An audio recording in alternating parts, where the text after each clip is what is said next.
Causative verb बना है word cause से। कॉज का मतलब होता है कारक। जो काम करने के लिए जो कारक होता है वो कॉजेटिव वर्ब, यानी ये वर्ब खुद नहीं करेगा, ये कॉज कराएगा। जैसे मैं इंग्लिश का सिलेबस खत्म करा दूंगी, भाई मैं पढ़ा रही तो मैं ही खत्म करूंगी, यानी मैं सब्जेक्ट हूं, मैं क्या करूंगी, वर्ब खत्म करूंगी।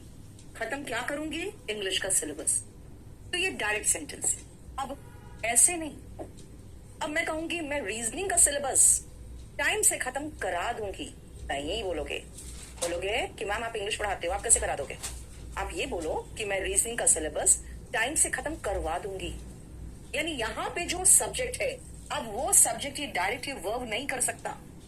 ये सब्जेक्ट यानी कि मैं किसी दूसरे सब्जेक्ट जिसको मैं आप एजेंट का नाम दूंगी, उस एजेंट से मैं कहूंगी कि भाई देखो एजेंट, ये काम करो, यानी खत्म करो। क्या खत्म करो? सिलेबस। मैंने टिकट बुक कर लिया। आप कहोगे मैम अगर टिकट आप नहीं बुक कर पाए तो कोई बात नहीं, मैं एक एजेंट को दूंगी पैसे और उससे टिकट बुक करवा लूंगी। यानी ये सब्जेक्ट इस एजेंट से कहेगा कि ये वर्ब को करो इस ऑब्जेक्ट पे। यानी इन सेंटेंसेस में ये ध्यान रखना, सब्जेक्ट या तो पे करेगा, या तो रिक्वेस्ट करेगा, या तो ऑर्डर करेगा। किसको करेगा? एजेंट को। और फिर एजेंट क्या करेगा? The agent does the work. ठीक है? और एजेंट उस काम को करेगा। यानी मैं खुद नहीं कर रही, मैं किसी और को कॉज करवा रही हूं करने के लिए। That is causative. अब मुझे ये कराने के लिए, इस टाइप के सेंटेंस बनाने के लिए मुझे कॉजेटिव वर्ब्स इस्तेमाल करना पड़ेगा, और वो कॉजेटिव वर्ब्स होंगे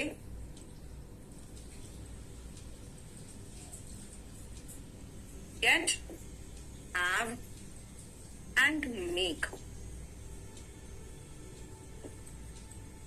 गेट, हैव और मेक। अब चलिए सबसे पहले हम गेट और हैव से रिलेटेड मैं आपको पहले तो कुछ हिंदी के सेंटेंसेस देती हूं, अब बनाने की कोशिश करना। तो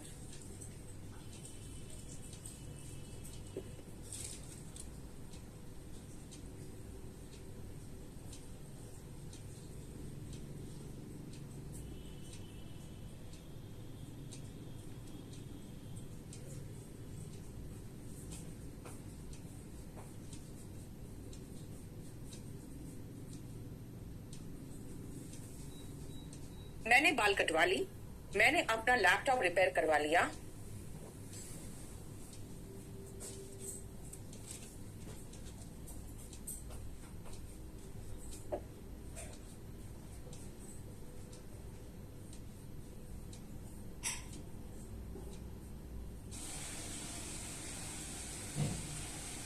पहले तो ये 3 सेंटेंस देखो, इसका ट्रांसलेशन जब मैं आपको दूंगी तो आपको इसका स्ट्रक्चर पता चल जाएगा कि क्या स्ट्रक्चर है।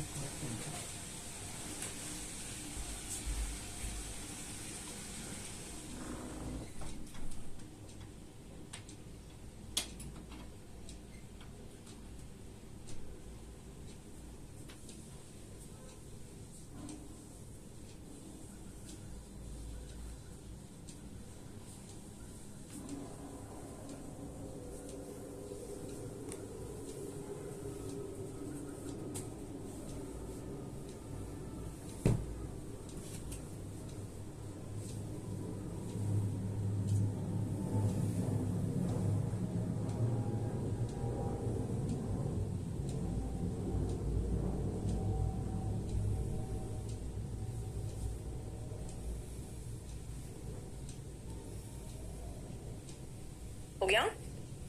देखो, मैंने कहा मैंने बाल कटवा ली, आई गॉट माई हेयर। अच्छा, कट का तो तीनों फॉर्म सेम होता है। चलो मैं कट के बदले में ट्रिम्ड लगा दूं ताकि मैं दिखा सकूं आपको कि वर्ब का थर्ड फॉर्म लगा रही हूं। ये स्ट्रक्चर क्या है? स्ट्रक्चर को बहुत ध्यान से देखना।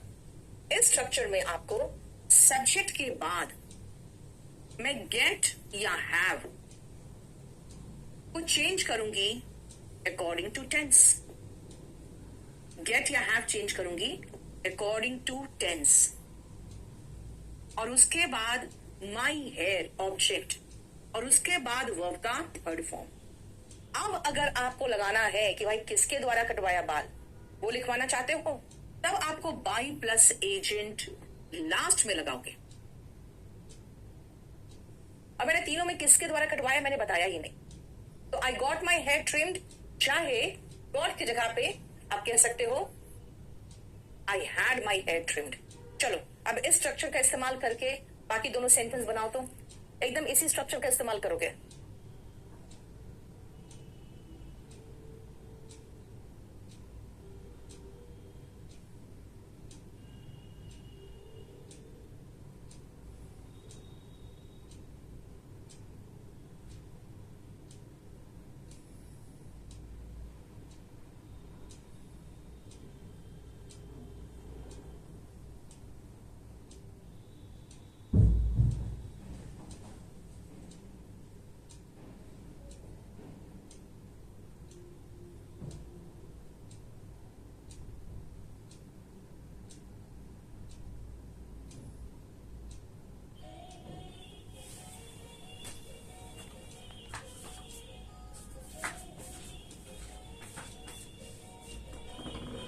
चलो वेरी गुड।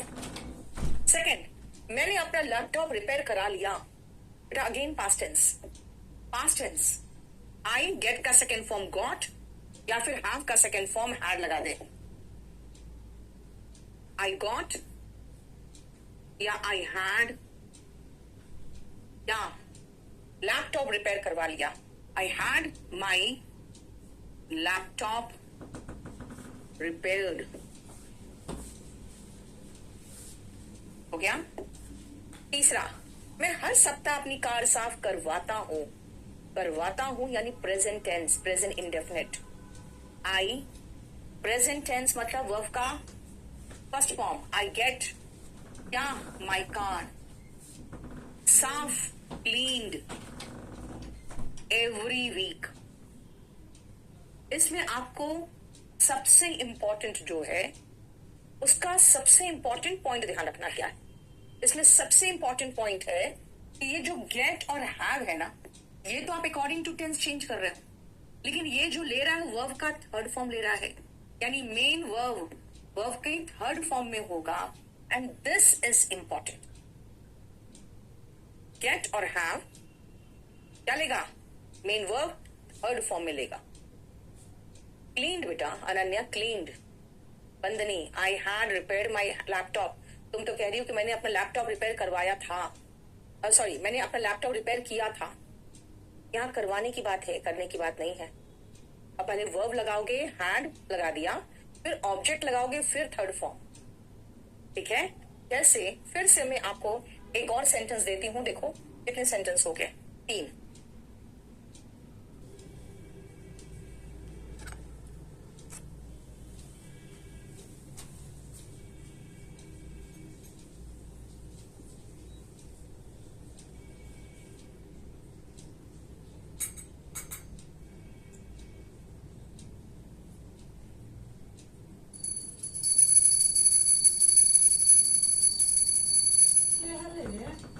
पप्पा कायला ऐसी आहे ऐसी कायला दौड़त चला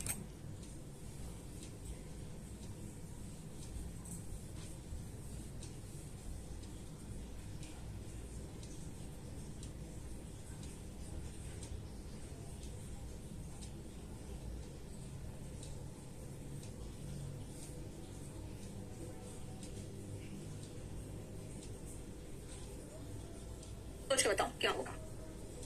वो अपना कमरा पिंक रंग से रंगवा लेगी। गेट और हैव दोनों हो सकता है, ऑफ कोर्स दोनों हो सकता है। I get my car cleaned every week, या I have my car cleaned every week.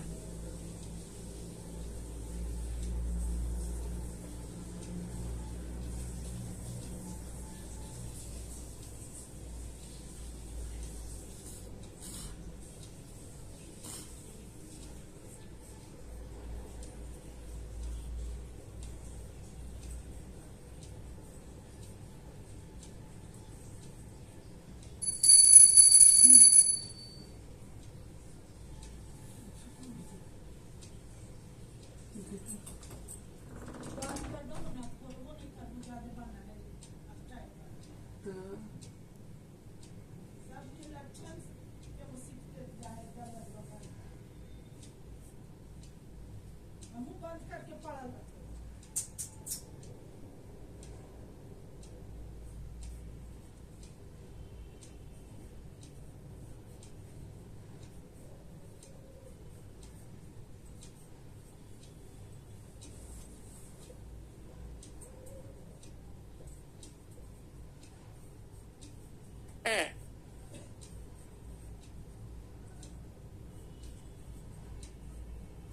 वो अपना कमरा पिंक रंग से रंगवा लेगी फ्यूचर शी विल गेट। बेटा आप कोई भी टेंस लगा रहे हो उसके अकॉर्डिंग गेट और हैव को चेंज कर रहे हो। शी विल गेट या शी विल हैव क्या? अ रूम। पेंट का थर्ड फॉर्म, बस ये चीज का आपको ध्यान रखना है। पेंटेड कैसा कलर का? Painted pink. मैं आपका काम इस सप्ताह करवा सकती हूँ मतलब कैन। आई कैन गेट या आई कैन हैव क्या? आई can have your work done. आपका काम करवा सकती हूँ। योर वर्क डन इसी सप्ताह, this week. I can have your work done this week. देखो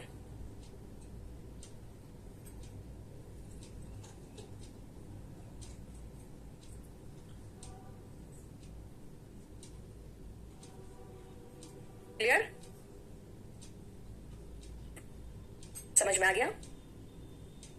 चलो अब आती हूं मैं कि भाई मेक का इस्तेमाल कहां करेंगे। ठीक है, ये समझ में आ गया कि गेट में हम एजेंट को नहीं लगा रहे हैं तो भी चल रहा है। बेटा मेक में एजेंट बहुत जरूरी है, क्योंकि आपको जिस पर काम जिससे करवाना है ना वो एकदम बीच में आएगा। एजेंट बहुत जरूरी है। देखो ये जो मेक है इसके सेंटेंस पहले बना के एक दो मैं दे देती हूँ, फिर आपको समझा दूंगी।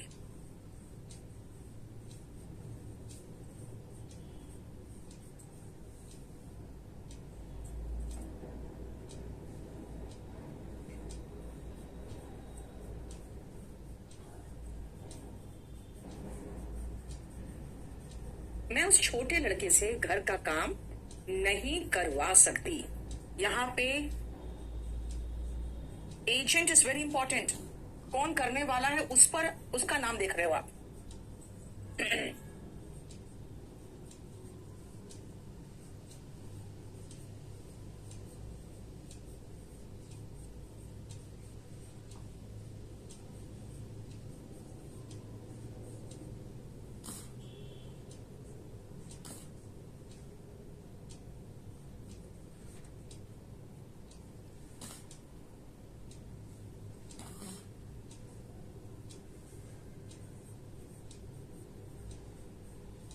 पहले आप ये दो सेंटेंस को बनाने की कोशिश करो। साउंड नहीं आ रहा है सतीश?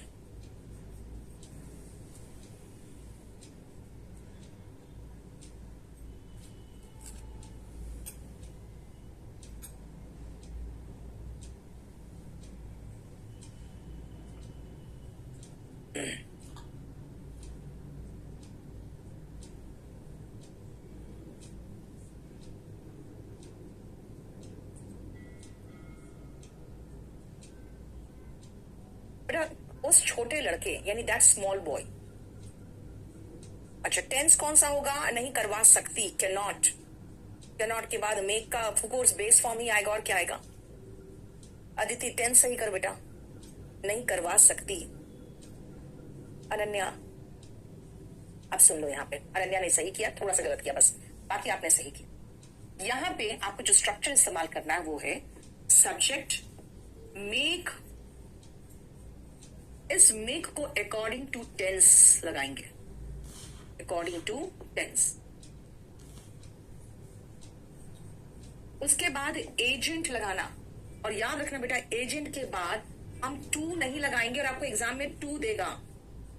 वर्ब का खाली बेस फॉर्म लगाओगे, क्योंकि हम एक्टिव वॉइस बना रहे हैं। मेक का पैसिव वॉइस में टू प्लस वर्ब का बेस फॉर्म लगता है, लेकिन वो अलग चीज, उसको छोड़ दो अभी। ठीक है, और बाकी आगे चलोगे। हम पैसिव वॉइस की बात अभी नहीं करें। क्यों नहीं करोगे पैसिव वॉइस की बात? क्योंकि सबको पता है यार, सेकंड वर्ब लगाना है तो टू प्लस वर्ब का बेस फॉर्म लगाता है। जैसे मैं जाना चाहती, I want to go. I want to go. भाई सेकेंड वर्ब टू गो में आ गया ना, मैं कह रही हूं ना तो छोड़ दो। मेक ऐसा पॉजिटिव वर्ब है जिसके बाद टू नहीं आएगा, और यही तो मेन कैच है। इसका मेन कैच यही दिख रहा है आपको। मैंने कहा मैं उस छोटे लड़के से घर का काम नहीं करवा सकती, यानी मैं करवाऊंगी, वो लड़का करेगा, एजेंट बीच में है। I can not make that small boy do. आपको एग्जाम में यही तो करेगा, टू डू दे देगा। टू डू नहीं होगा, डू होगा। डू हाउस होल्ड वर्क, घर का काम, डोमेस्टिक वर्क या हाउस होल्ड वर्क। तुम किसी से भी 12 घंटे ऑफिस में काम नहीं करा सकते हो। यू कैन नॉट मेक क्या एनी वन टू डू नहीं, अगेन डू। डू भी लगाने की जरूरत क्या है, वर्क खुद ही वर्क है। Any one work in the office for 12 hours, यानी यहां पे हम दोनों जगह पे मैंने वर्ब का बेस फॉर्म लगाया, आपको टू प्लस वर्ब का बेस फॉर्म देगा। अब बस यही मिस्टेक देगा। और जानते हो, इससे ज्यादा जानने की आपको जरूरत भी नहीं है। इसके बाद आपको मैं बताती हूं, तो आपको स्ट्रक्चर दिया हुआ है हैव का। आपको स्ट्रक्चर हैव का सिर्फ ये देख के चलना है। सेकेंड वाला के एग्जाम में यही स्ट्रक्चर आता है। तो इसीलिए मैं चाहती हूं कि आप खाली देख लो question. I am going to have this certificate, जैसे हैव देखा, दिस सर्टिफिकेट अटेस्ट नहीं होगा, अटेस्टेड हो, बस यही आता है। हैव हो या गेट हो, उसके बाद जो दूसरा वर्ब होगा, उसके बाद जो वर्ब होगा वो थर्ड फॉर्म में होगा। कि मैं कह रही हूं मैं इस सर्टिफिकेट को डायरेक्टर से अटेस्ट करवाने जा रही हूं, भाई मैं थोड़ी कर लूंगी, डायरेक्टर करेगा। गेट का भी सेम चीज है, इसमें गेट और हैव अलग है, ये ज्यादा कॉम्प्लिकेटेड करके बुक में दिया हुआ है। आपको सेकंड स्ट्रक्चर देखना, बोलोगे मैम एक और स्ट्रक्चर है। भाई एक बात बताओ ना, गेट के बाद थर्ड फॉर्म आता है, क्वेश्चन यहां से आता है, तुम इस स्ट्रक्चर का करोगे क्या? चलो देख लो जो आता है। गेट दिस बुक, सिर्फ वर्ब का थर्ड फॉर्म चाहिए, बी प्लस वर्ब का थर्ड फॉर्म नहीं। वी होप, क्या कहा मैंने, कि इस किताब को टाइम से पब्लिश करवा दो। वी होप, हम उम्मीद करते हैं। डिवोटीज विल पार्टिसिपेट, डिवोटीज मतलब होते हैं श्रद्धालु, will participate in the event, event में पार्टिसिपेट करेंगे। एंड गेट स्पिरिचुअली, वर्ब का थर्ड फॉर्म चाहिए, बेनिफिटेड, और आध्यात्मिक रूप से लाभ प्राप्त करेंगे। गेट के बाद वर्ब का थर्ड फॉर्म, ठीक है। नेक्स्ट आओ मेक का। देखो जहां क्वेश्चन एग्जाम का मैं वही करवाऊंगी। शी मेड द चाइल्ड, मैंने अभी कहा था टू लगा के आपको देगा। द लैंडलेडी मेड मी, भाई इसमें तो और वाहियात दे दिया, बिल्कुल वाहियात तरीके से। Change the design of the kitchen 3 times, landlady ने मुझसे 3 बार डिजाइन चेंज करवाया। उसने उस लड़के को मेहनत करवाई पढ़ाई में, ठीक है। देखो बोलो समझ में आया? बस मेक के बाद वर्ब का बेस फॉर्म। मेक का मतलब बनाना नहीं निकलेगा, यहाँ पे कोई चीज बनाना नहीं है। और गेट का मतलब कोई चीज प्राप्त करना नहीं है। हैव का मतलब खाना नहीं है। इन तीनों का मतलब है काम कराना, कराना in the sense positive verb. Have और गेट के बाद वर्ब का थर्ड फॉर्म, मेक के बाद वर्ब का बेस फॉर्म, बस वही देखना आपको, ठीक है। चलो स्पोकन इंग्लिश में कितना टाइम देना होगा पर डे? बेटा आप जब मेरे साथ पढ़ोगे तो थ्राइस अ वीक क्लास चलेगा, 1 घंटा स्पोकन चलेगा, और इसमें आपको करीबन 5-6 महीने लग जाते हैं अच्छे से कराने में, ठीक है। चलो अभी मैंने जो आपको कराया है वो करा दिया आपका पॉजिटिव वर्ब। अब एक चैप्टर है जिसका नाम है इन्वर्जन, वो भी कराना है। चलो इतना ही रहने दो आज। Thank you.